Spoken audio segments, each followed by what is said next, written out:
The coordinates were wrong. Vyeth Torrens saw it the moment the archive technician loaded the original survey plates onto her calibration table, a positional offset of 0.003 arcseconds in the Rithani astrometric foundation grid, consistent across every plate in the batch, which should have been impossible because the foundation grid had not changed in 1100 years. She pulled up the current edition of the grid on her secondary display and overlaid it against the oldest plate. The discrepancy was minute, invisible to anyone who did not spend their professional life measuring the distance between stars to the 9th decimal place. But Vyeth was the Rithani Confederacy's chief stellar cartographer, and she had spent the last 40 years doing exactly that, and the offset was there, and it should not have been. "When were these last accessed?" she asked. The technician checked the provenance tag. 1900 years. They were sealed after the third calibration standardization. Nobody has requested them since. Vyeth ran her secondary frond across the edge of the oldest plate. It was a physical artifact, pressed alloy, chemically etched, the way the old survey teams had recorded their data before digital astrometrics replaced fieldwork. The etchings were clean. The alloy showed no degradation. The plates had been stored properly, in vacuum, in the dark, in a temperature-controlled vault beneath the Astrometric Institute on Rithan Prime. They were, by every measure, a perfect record of where the stars had been 1900 years ago. And they disagreed with the current grid by 0.003 arcseconds. She dismissed the technician, locked the calibration room, and began to work. The offset was not random. That was the first thing she established, and it took her less than 20 minutes to confirm. Random drift instrument error, gravitational perturbation, stellar proper motion would produce a scatter pattern. Some stars shifted east, others west, each offset unique, each error independent. What Vyeth found was uniform. Every star on the old plates was shifted by the same amount, in the same direction, as though the entire celestial sphere had been nudged 0.003 arcseconds toward galactic north. Which was not possible. Stars did not move in formation. The celestial sphere did not shift as a unit. For every star in the survey to show the same offset, in the same direction, one of two things had to be true.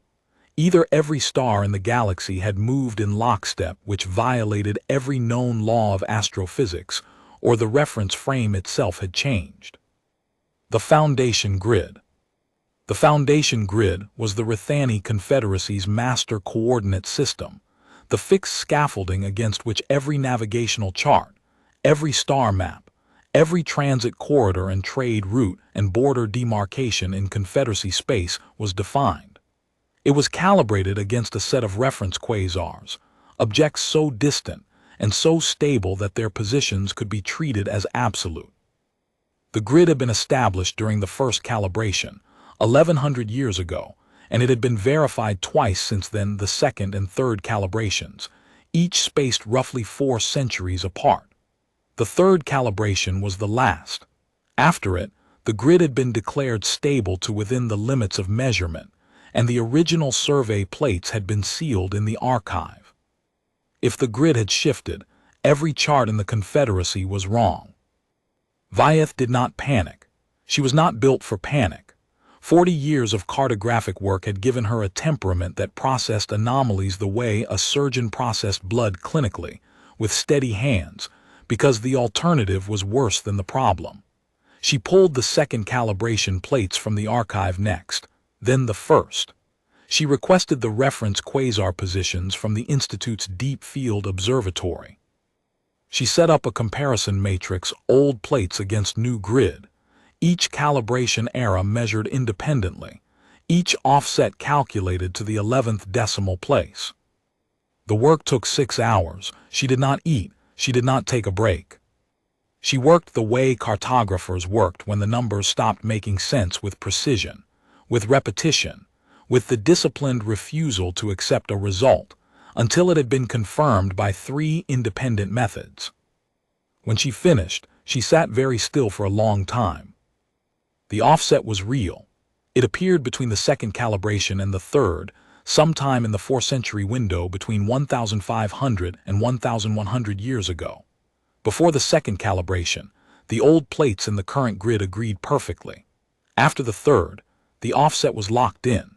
Someone had changed the foundation grid between the second and third calibrations, shifting the entire reference frame by 0.003 arcseconds toward galactic north.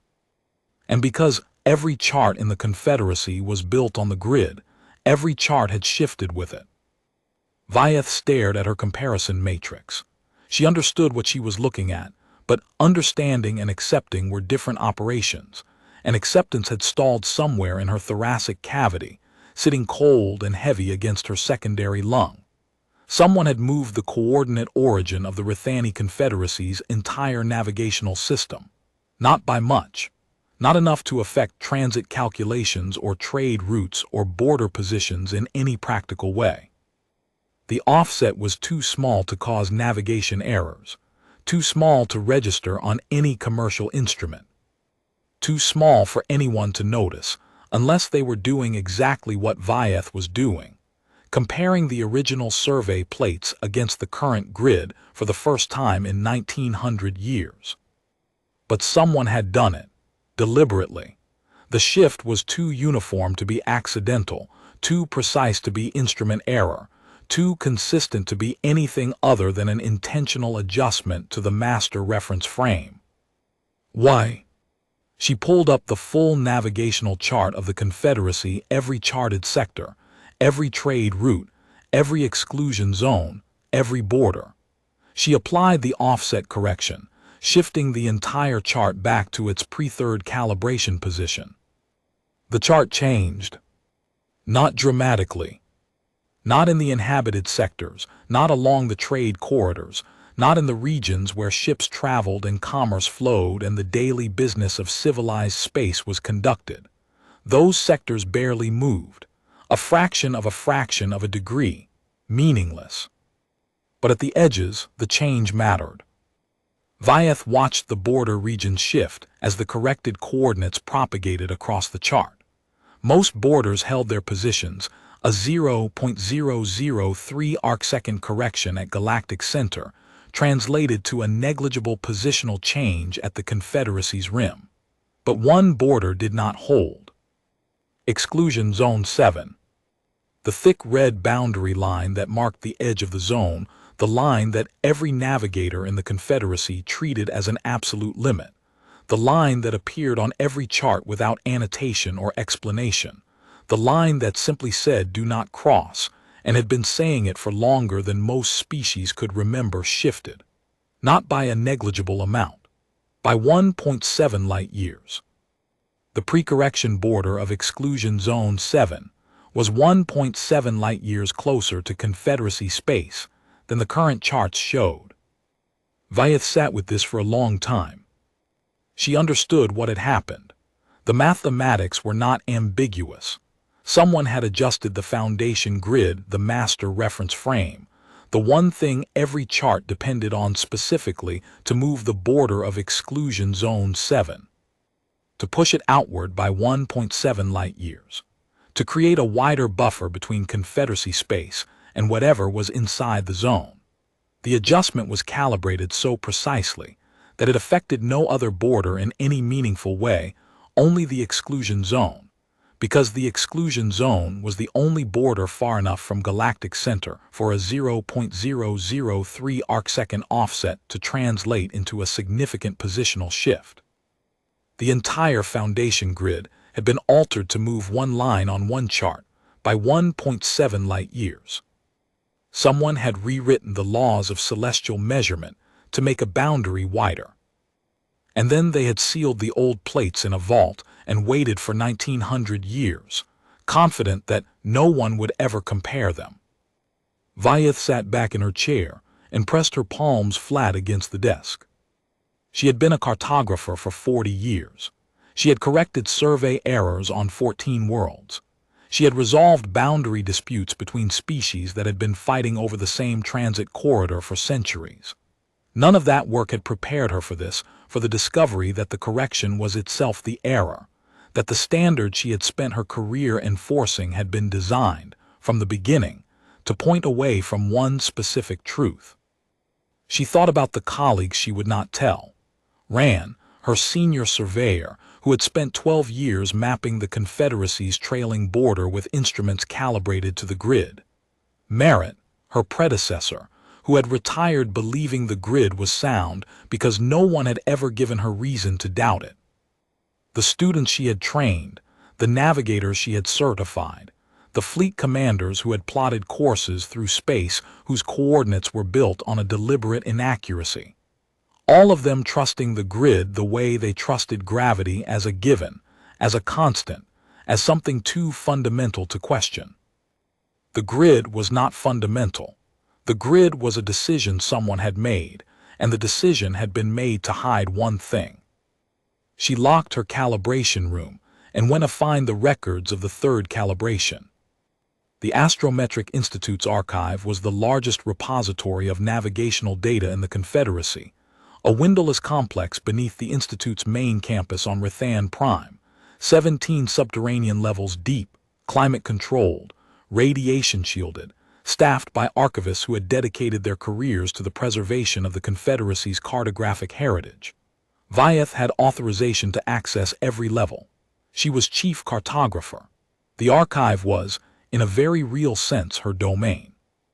The third calibration records were on level 12 deep storage, reserved for material that was historically significant but operationally inactive.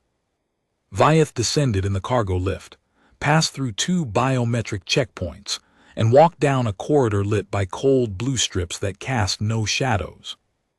The records were stored in a sealed compartment, tagged with the standard archival notation, third stellar calibration, concluded no amendments pending.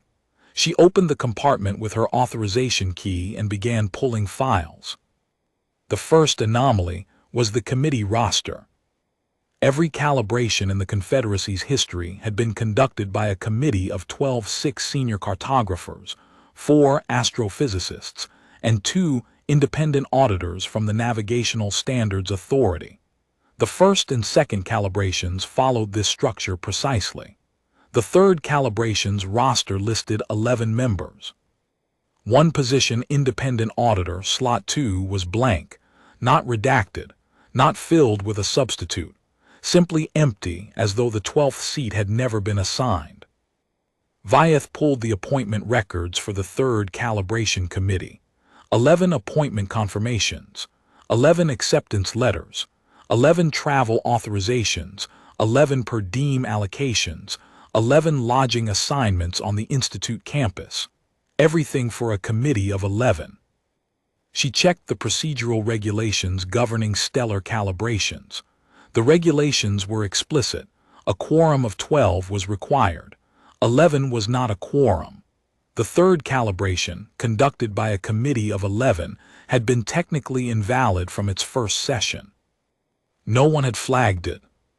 In 1100 years, no one had noticed that the third calibration committee was 1 member short.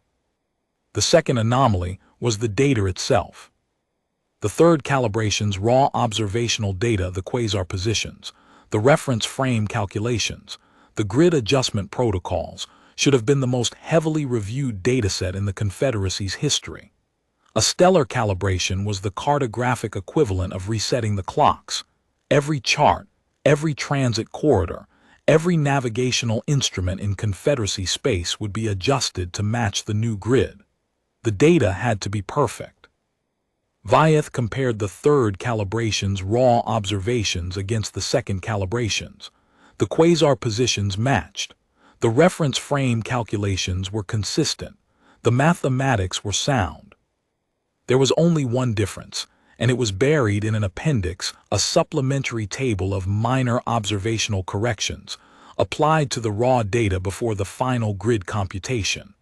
The corrections were small, unremarkable, the kind of routine adjustments that observers made to account for atmospheric distortion, instrument drift, gravitational lensing. They were signed by the committee chair, a senior cartographer named Delis Vone, who had been dead for 900 years, and they were accompanied by a technical note explaining the methodology.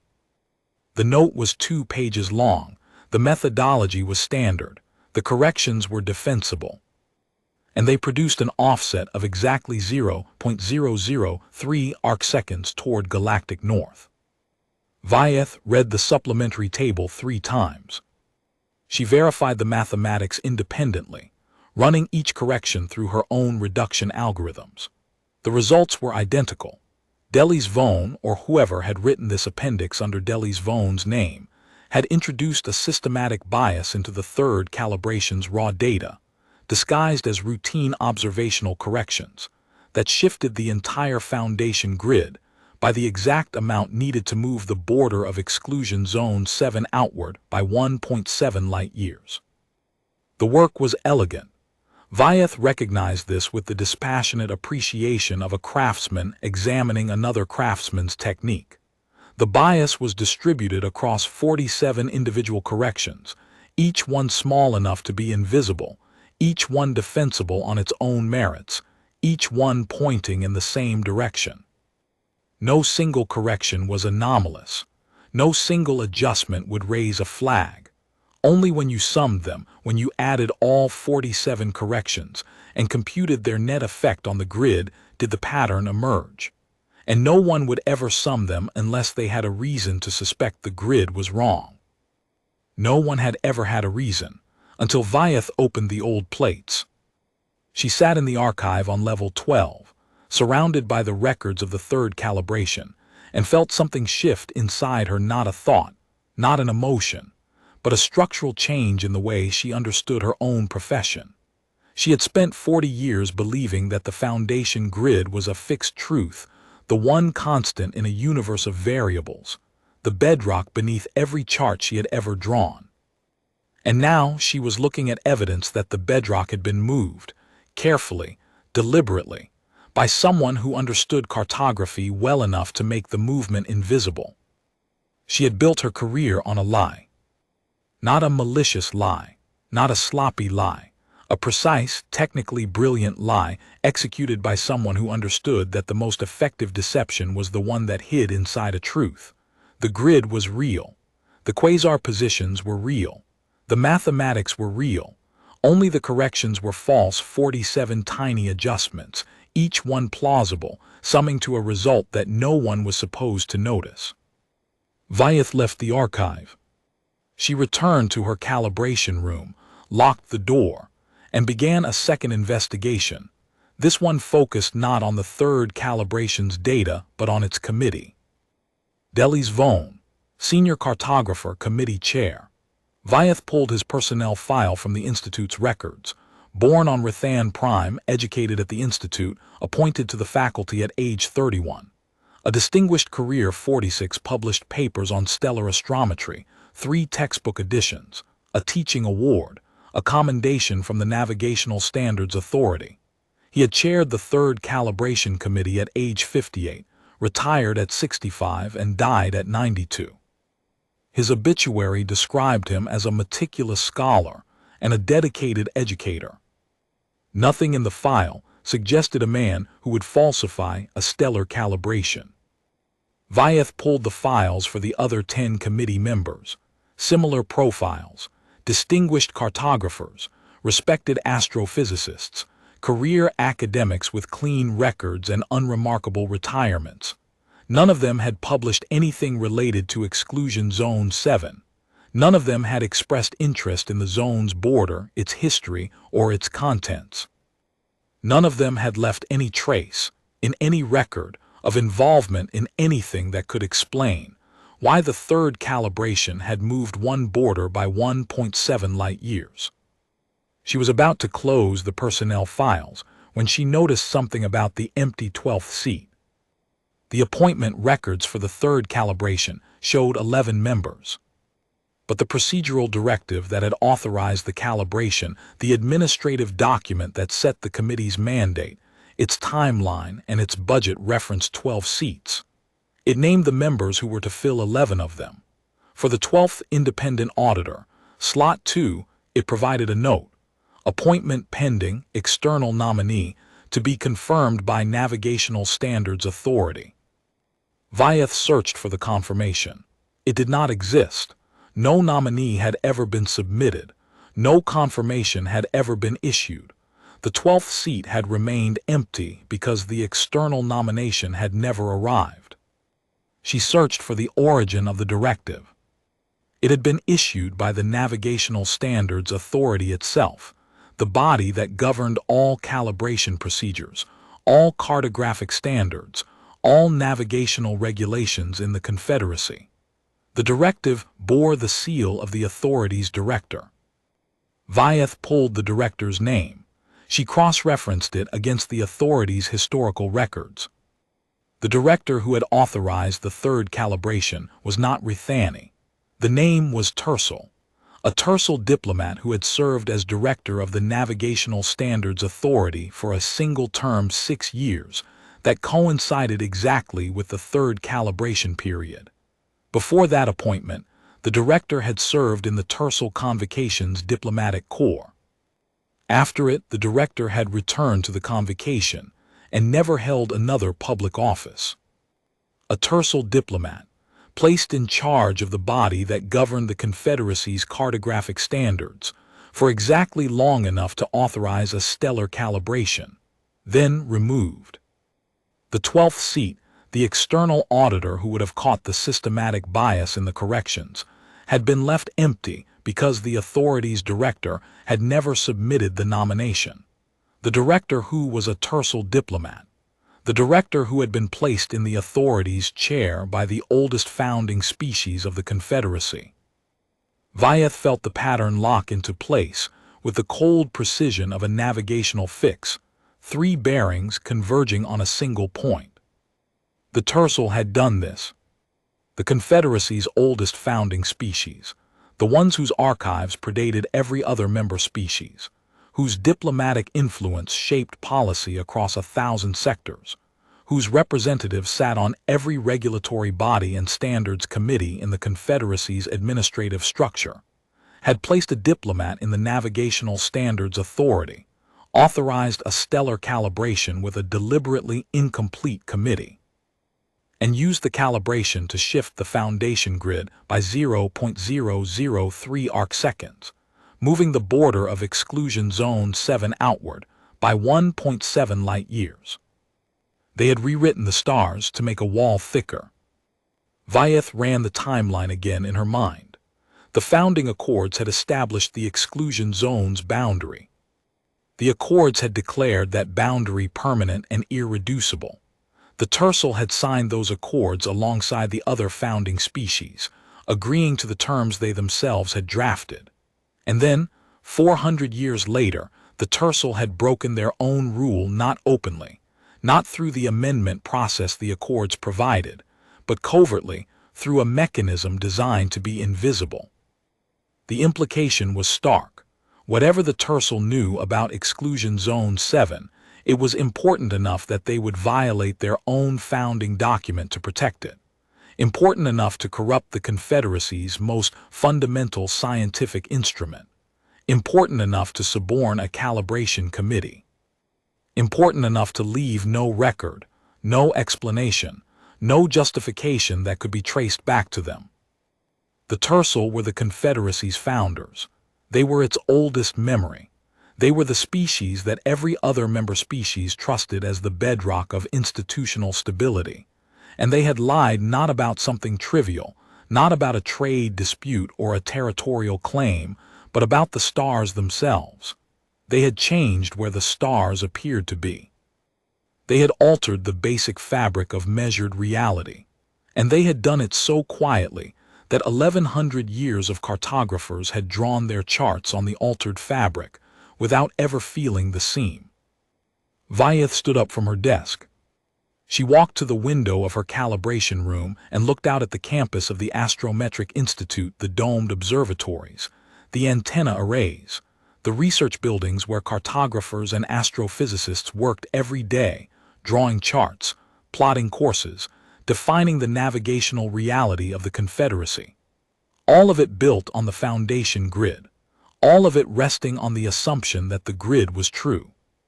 She thought about the 1.7 light years. It was not a large distance in astronomical terms. A transit vessel could cross it in less than a day. A military ship in hours.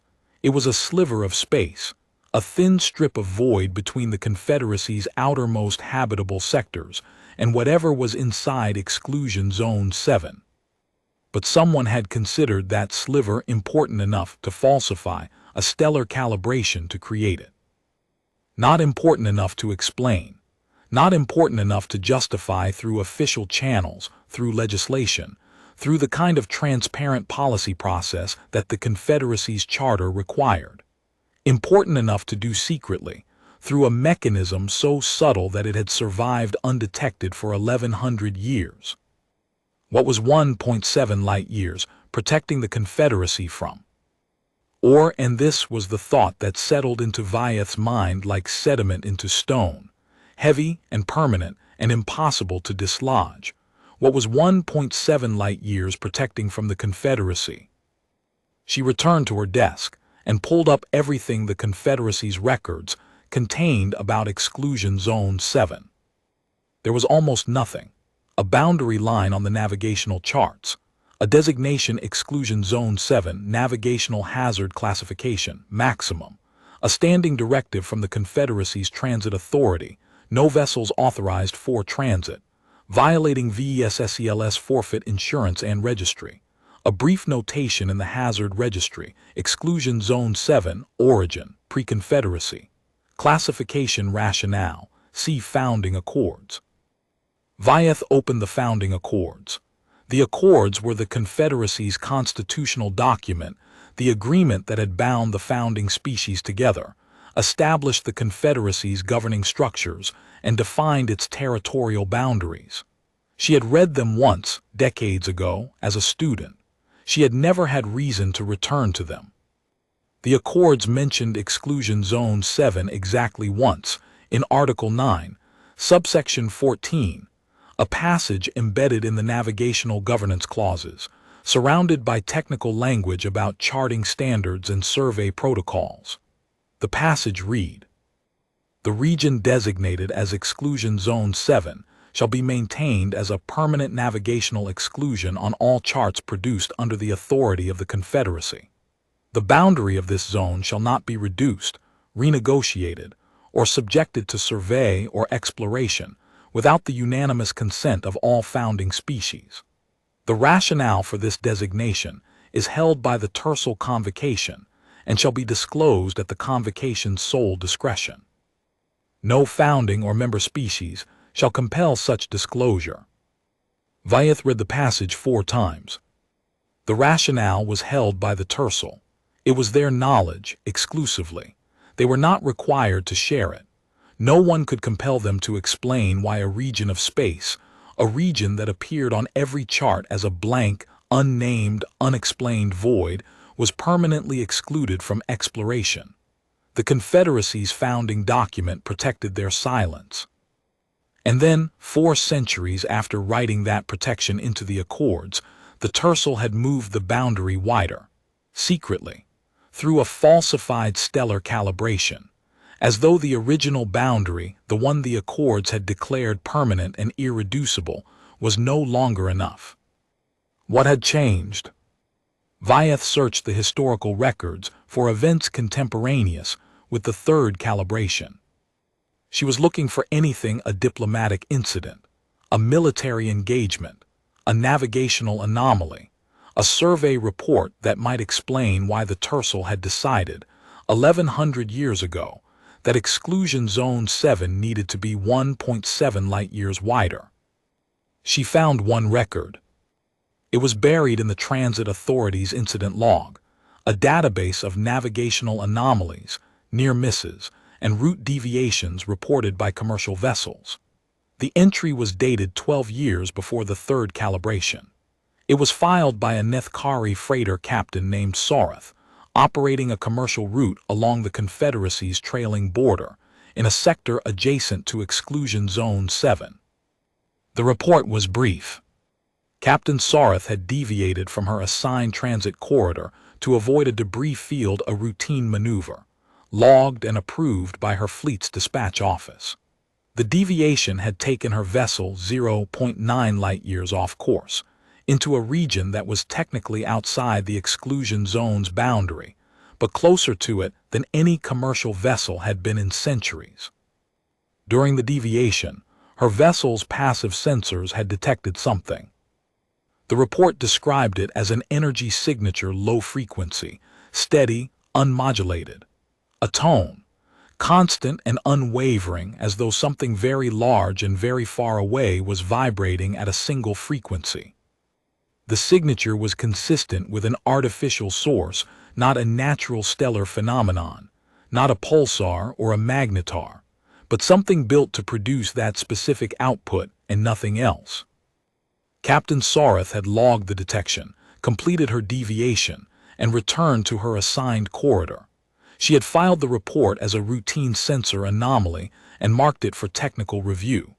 The technical review, conducted by a transit authority analyst whose name Vyeth did not recognize, had concluded: probable deep space echo.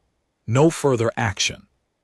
The report had been closed, filed, forgotten. 12 years later, the third calibration had moved the exclusion zone's boundary outward by 1.7 light-years, far enough to ensure that no commercial vessel, even one deviating from its corridor by the maximum allowable margin, would ever come close enough to detect the signal again. The tercel had not moved the border because the threat inside the zone had grown. They had moved it because the galaxy outside the zone had gotten too close. Vyeth sat with the freighter captain's report for a long time. She read it again.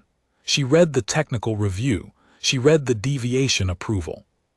She looked at the coordinates of the detection and plotted them on her corrected chart, the one with the pre-third calibration border, the original border, the border that the Accords had declared permanent.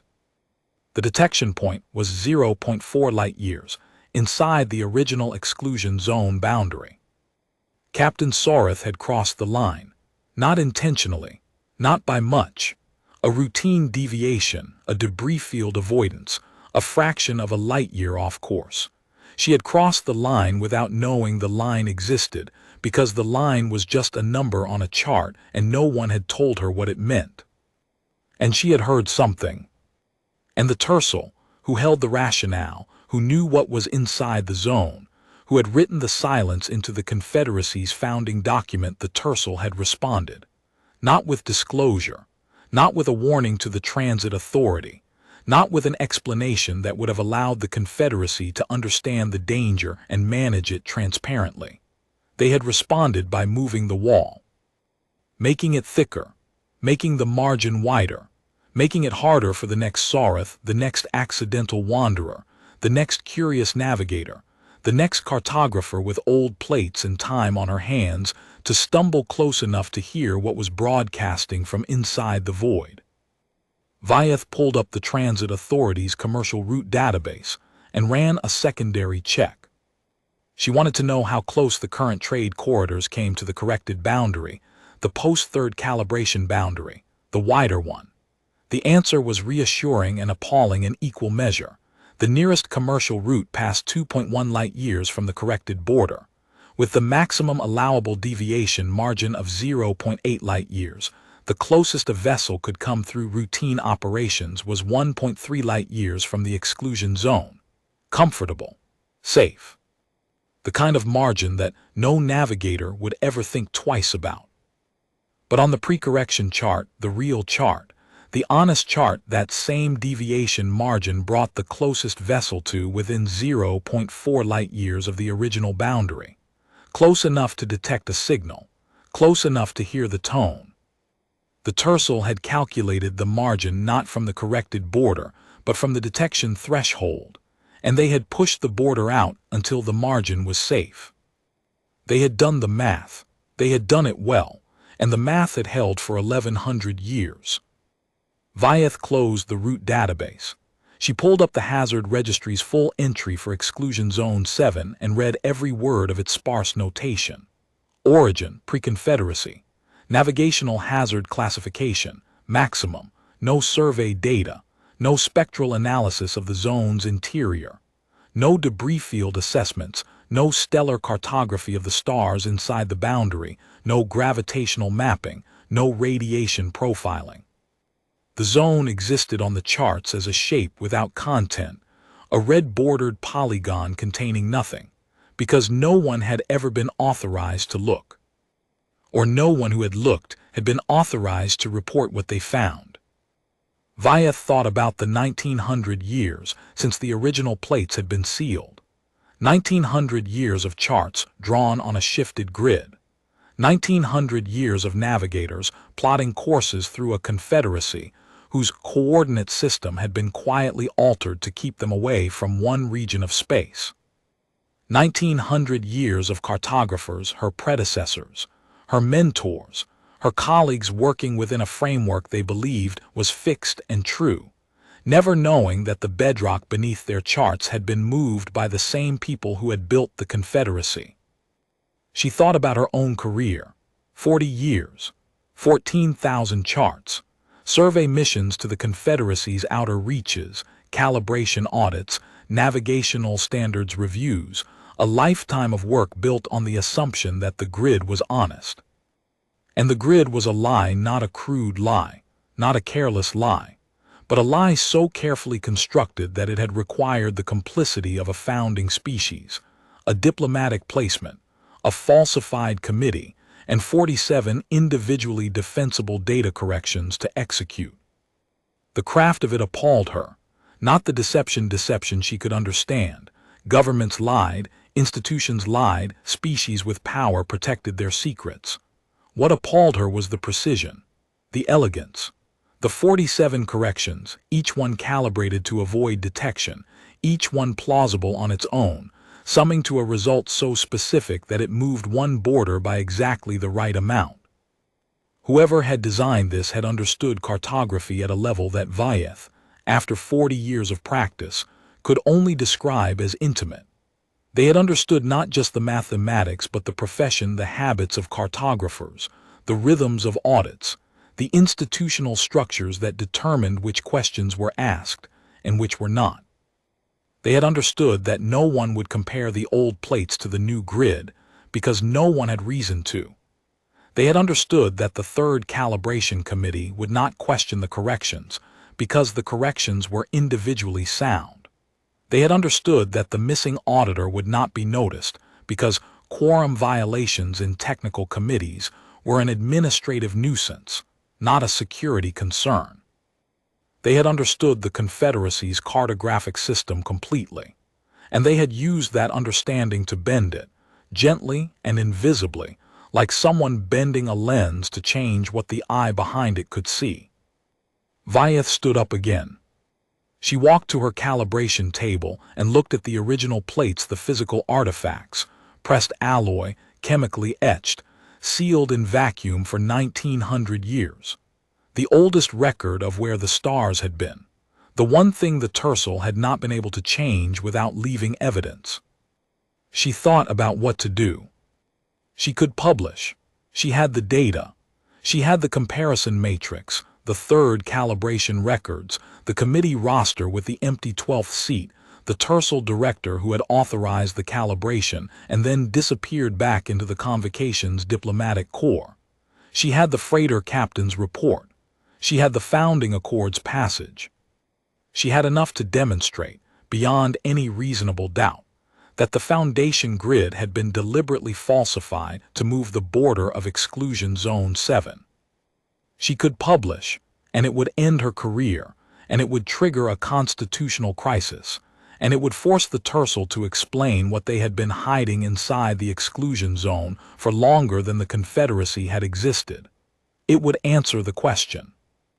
But the question itself frightened her, not the asking, the answering, because the tercel had gone to extraordinary lengths to prevent the answer from being discovered, and the tercel were not a careless species.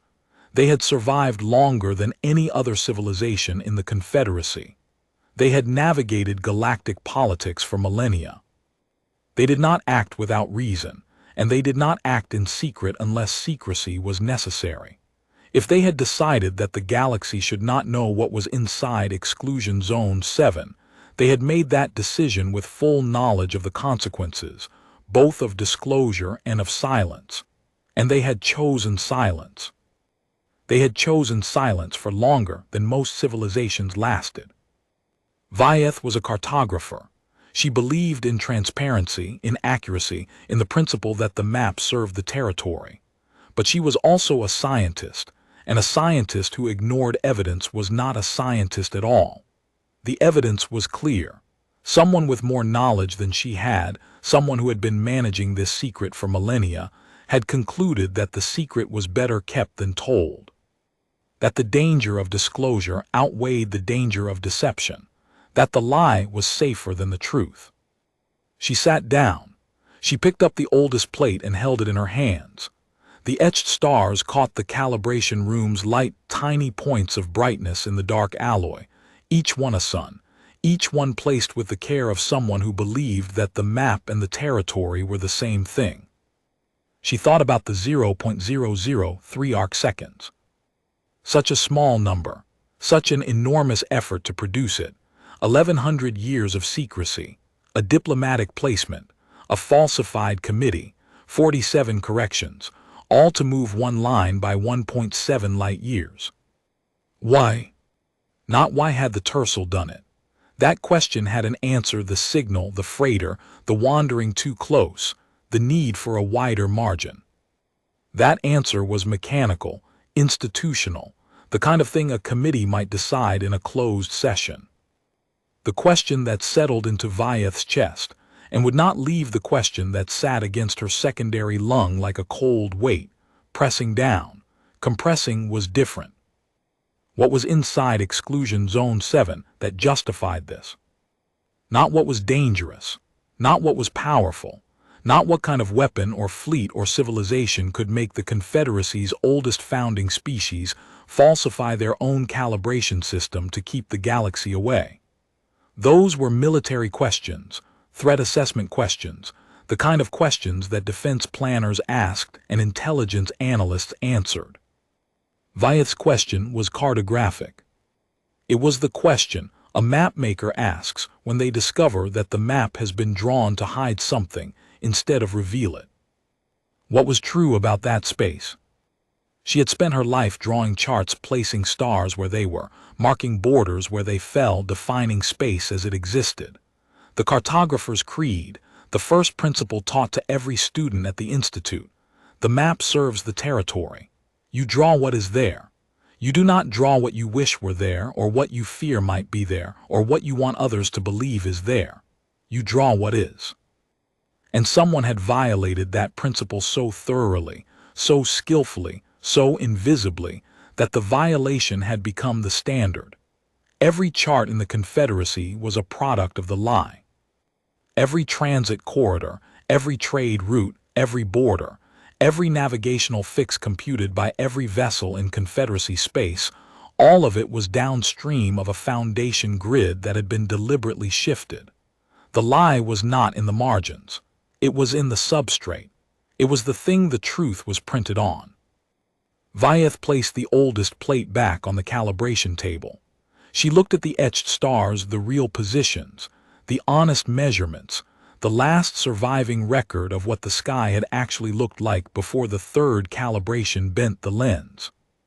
She sat with this knowledge for a long time, the knowledge that the substrate was false, that the foundation was shaped, that every measurement she had ever taken was a measurement within a system she had not built and did not control. A cartographer without a reliable reference frame was not a cartographer. She was a person holding instruments that told her what someone else wanted her to see. She opened a secure channel to the Institute's director. "I need to speak with you," she said, "in person tonight." There was a pause. Then, about what? The foundation grid. A longer pause. Then the director's voice, careful now, measured. "What about it?" "It moved." Silence, 3 seconds, 5, 8. "I'll meet you in the archive," the director said. "Level 12. 1 hour." Vyeth waited in the calibration room for the hour to pass. She did not run more analyses. She did not pull more records. She sat at her desk and looked at the chart of the Confederacy, the uncorrected chart, the honest chart, the one with the pre-third calibration boundary of exclusion zone 7 drawn 1.7 light-years closer to the inhabited sectors. She looked at the thin strip of space between the old boundary and the new one, the buffer zone, the 1.7 light-years that the Tercel had purchased with a falsified calibration and 1,100 years of silence. She thought about the tone that the freighter captain had detected, low frequency, steady, unmodulated, artificial, coming from inside the zone. She thought about what kind of thing produced a signal like that, what kind of thing broadcast a single frequency, unchanging, for centuries or millennia, into a region of space that had been walled off before the Confederacy existed. She thought about the Tercel, who knew the answer and had decided, a very long time ago, that the rest of the galaxy should not. She thought about whether the Tercel were right. The director arrived 52 minutes later. He was older than Vyeth by 20 years, a former cartographer himself, appointed to the directorship after a career spent mapping the Confederacy's trailing border. His name was Kenneth Vall. He stood in the doorway of the calibration room and looked at the plates on the table, and then at the comparison matrix on the display, and then at Vyeth. "How long have you known?" Vyeth asked. Kenneth closed the door behind him. "Sit down, Vyeth." "How long?" He sat across from her, placing his hands flat on the desk, palms down, the way he always did when he was about to say something he had rehearsed. "The answer to your question depends on what you mean by known. Have I suspected? Since my second year as director, when I ran a routine audit and noticed the quorum irregularity in the third calibration committee. Have I confirmed it?" He paused. "I confirmed it the same way you did. The old plates, the offset, the corrections. The Tercel director who came from nowhere and went back to nowhere.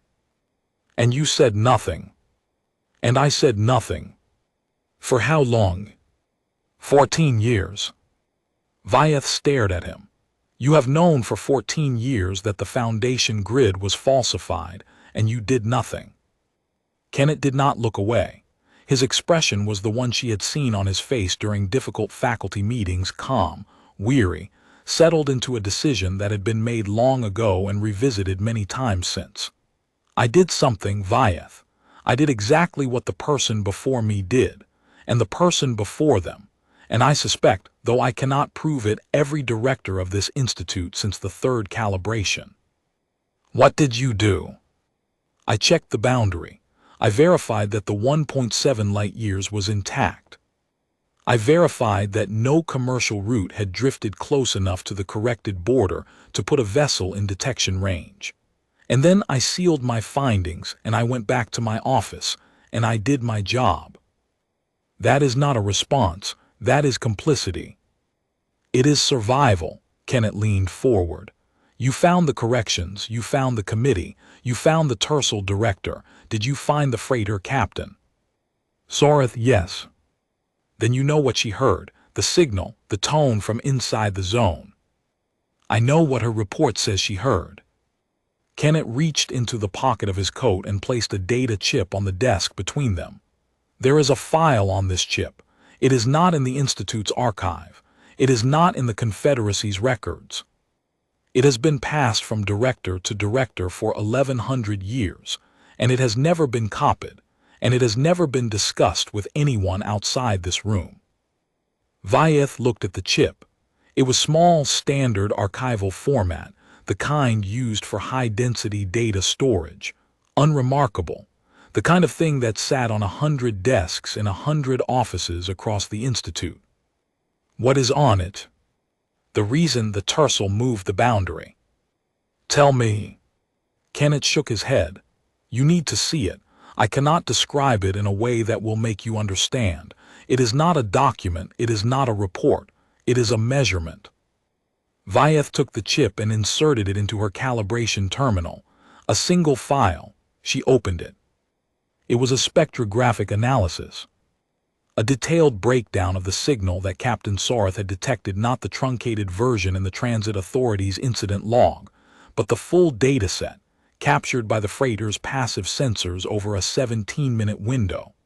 The analysis was thorough: frequency, amplitude, modulation pattern, harmonic structure, decay characteristics. The kind of analysis a military signals intelligence unit would produce, not a commercial vessel. Vyeth read it carefully. The signal was artificial. This much was consistent with Sorth's report. Low frequency, steady, unmodulated, consistent with a manufactured source. But the full analysis contained something the truncated report did not. A carrier wave. Buried beneath the primary tone, invisible to standard commercial sensors, detectable only in the full spectrographic dataset. A secondary signal, riding the primary tone like a whisper hidden inside a shout. It was structured, modulated, carrying data. Vyeth ran the carrier wave through the Institute's signal classification library. The library contained every known communication protocol used by every species in the Confederacy, every extinct civilization in the archaeological record, every theoretical transmission format proposed in the academic literature. 27,000 classification templates. The carrier wave matched none of them. But it was not random.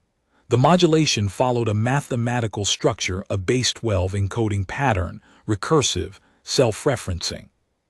Vyeth recognized the architecture.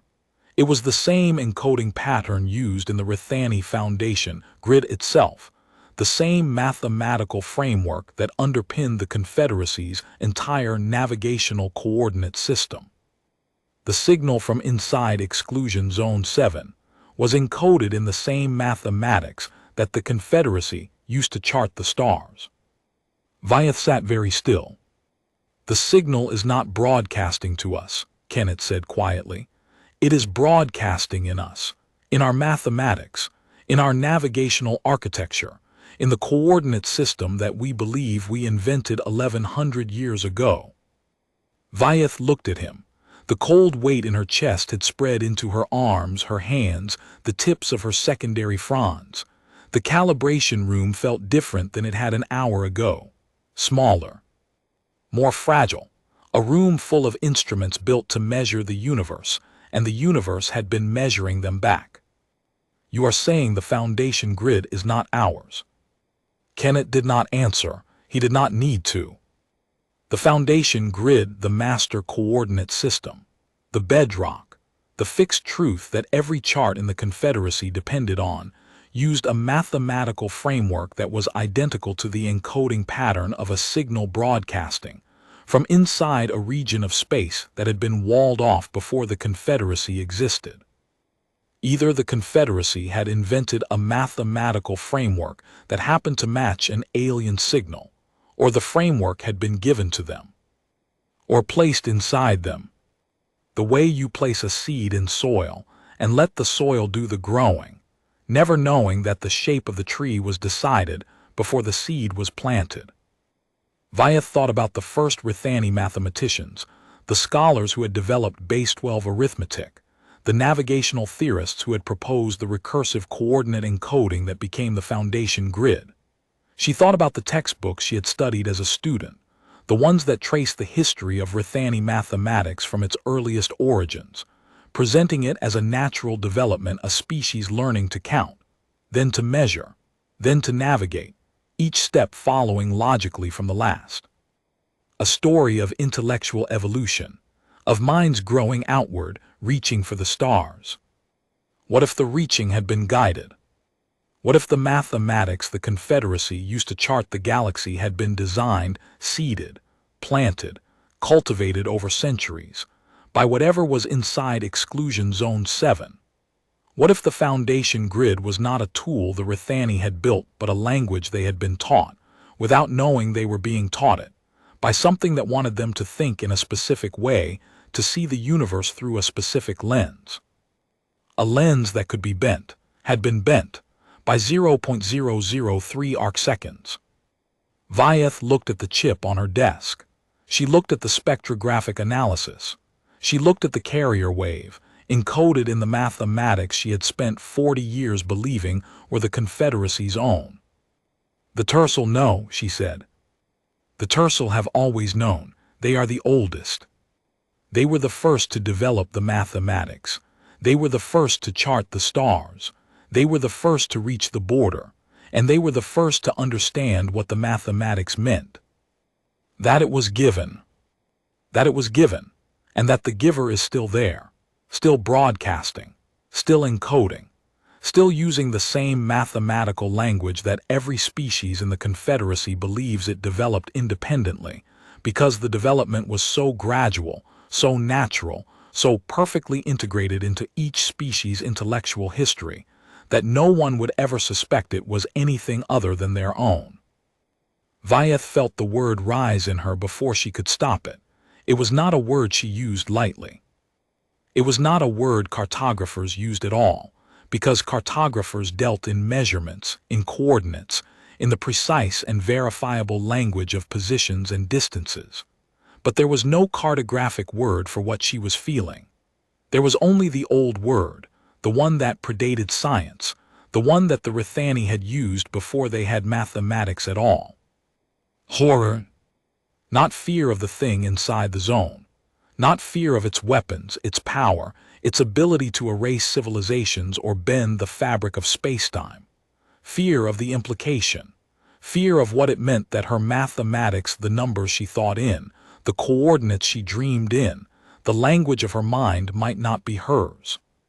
Fear that the maps she had drawn were not descriptions of reality, but components of a system she did not understand, built by something she could not perceive, for a purpose she could not imagine. Fear that the cartographer was the cartography. She looked down at her hands, her primary hands, steady and practiced, the hands that had drawn 14,000 charts, the hands that had placed stars on maps with the confidence of someone who believed she was recording reality. Those hands had been using a coordinate system that was not the Confederacy's invention. They had been drawing in a language that had been spoken inside the exclusion zone before the Confederacy existed. Every chart she had ever drawn was a sentence in that language. Every transit corridor she had plotted was a word.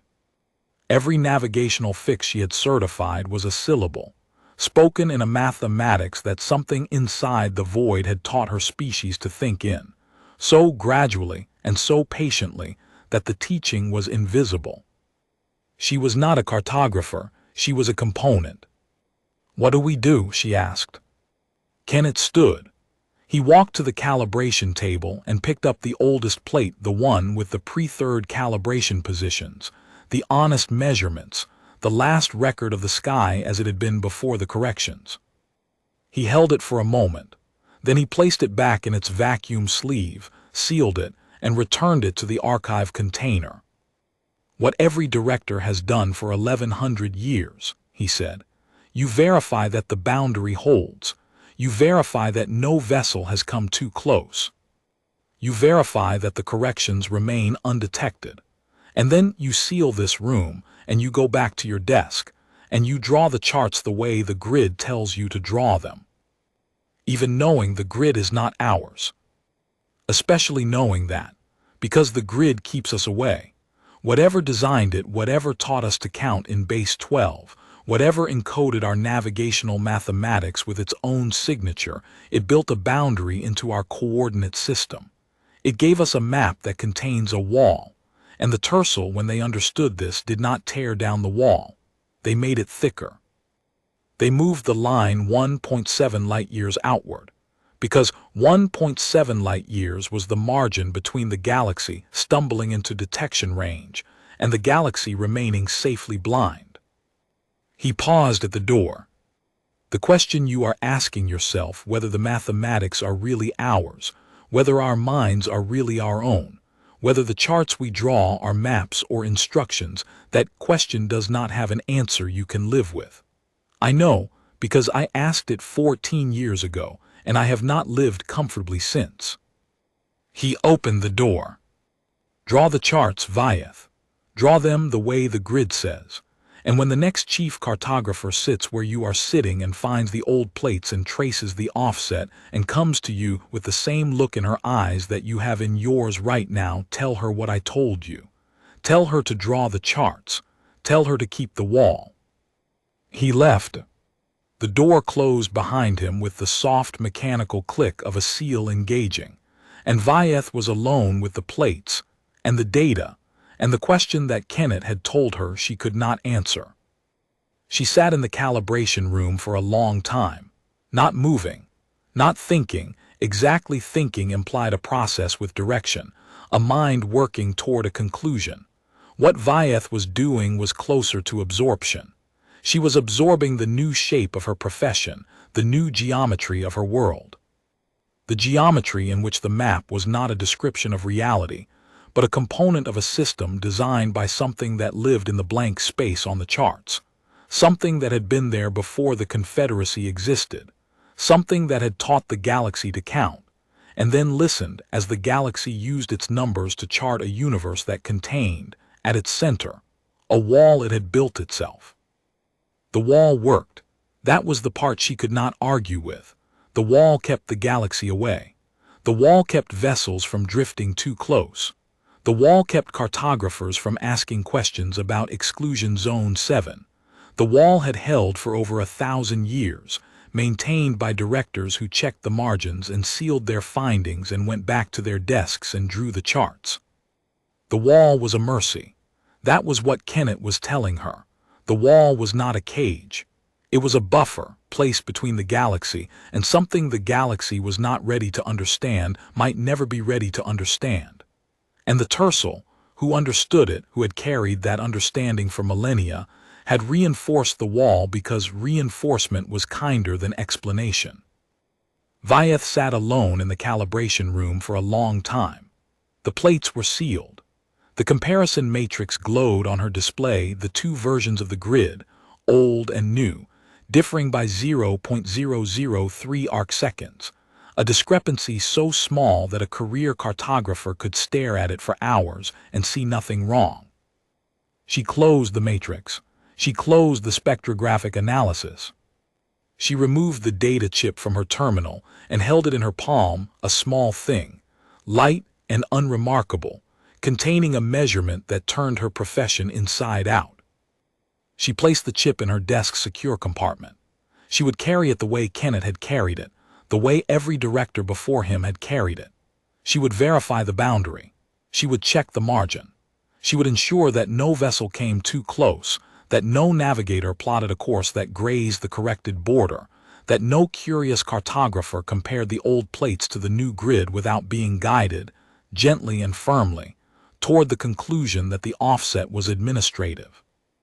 She would draw the charts. She would draw them in a mathematics that was not hers, on a grid that had been designed by something she could not see, encoding boundaries that she could not explain, serving a purpose she could not name. She would do this every day for the rest of her career, knowing that every star she placed on every chart was positioned not where it was, but where the grid said it should be, and that the grid had been written in a language older than her species, by an intelligence that had been patient enough to teach an entire galaxy to think in its numbers. The calibration room was silent. The plates were sealed. The grid held. And somewhere, far beyond the thick red line on the charts, far beyond the 1.7 light-years of stolen margin, far beyond the wall that the Tercel had thickened, and the directors had guarded, and the cartographers had drawn without knowing what they were drawing somewhere, in the blank space that carried no name and no history and no explanation, a signal broadcast its single steady tone into the void. It was encoded in base 12, the same base the Confederacy counted in, the same mathematics the cartographers used, the same numbers Vyeth Torin had spent 40 years believing were her own. The tone did not waver, it did not change. It held its frequency with the patience of something that had been broadcasting for longer than the Confederacy had existed, and would continue broadcasting for longer than the Confederacy would last, and was waiting not with urgency, not with malice, not with the hunger of a predator or the patience of a trap, but with the calm, steady attention of something that had already taught the galaxy how to count, and was listening to make sure it still remembered.